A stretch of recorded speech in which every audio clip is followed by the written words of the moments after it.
Right, I'm back down in the polytunnel. This is the one with all the citrus trees and everything in. So I'm just trying out, well, I'm trying, before I bring all my pot plants in for the winter, I need to reduce the weeds in here. The weeds are they're the ones that grow between the slabs. Let me show you.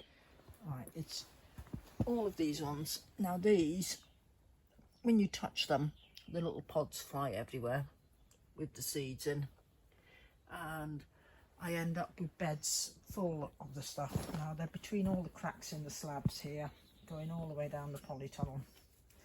But I do end up with lots and lots in the beds, and no matter how much I dig them out, they seed before I know it, and yeah, and I have an issue.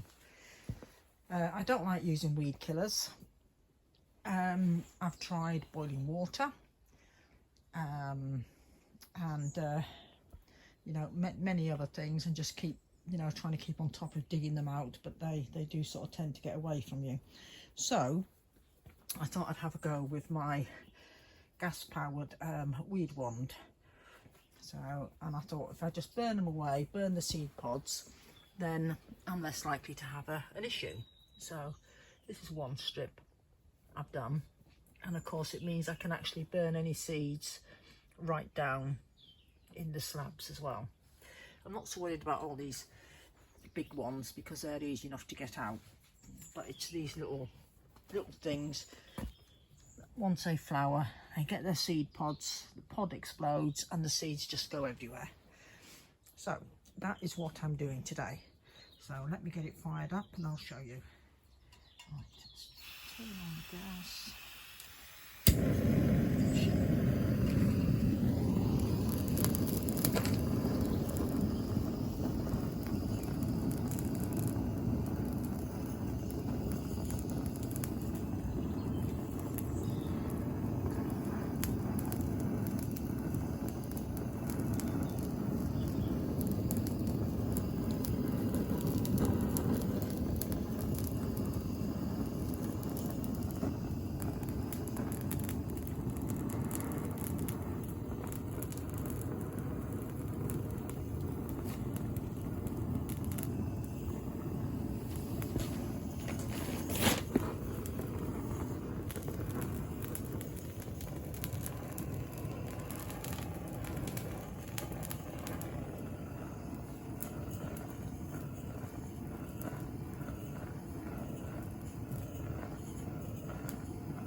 Right, now they're burnt away. It seems to work quite well, and I can just sweep up the debris. And of course it does fill the polytunnel with a bit of smoke, but with doors open that will soon drift out and it won't harm anything in the polytunnel. And it's got to be, to me, it's just got to be a better way than lifting up slabs, trying to get the roots out, and especially as we're very much against using chemicals here. And yeah, so it's, yeah, I think it will be quite well if I just go along and do all the slabs or do all the areas where there's weeds. And of course I can actually go around the soil as well and burn off any seeds that are sitting there, just making sure of course I don't take the flame near any of the bushes that are there. But the one area where they don't seem to have taken is where I've wood chipped down the centre bed. So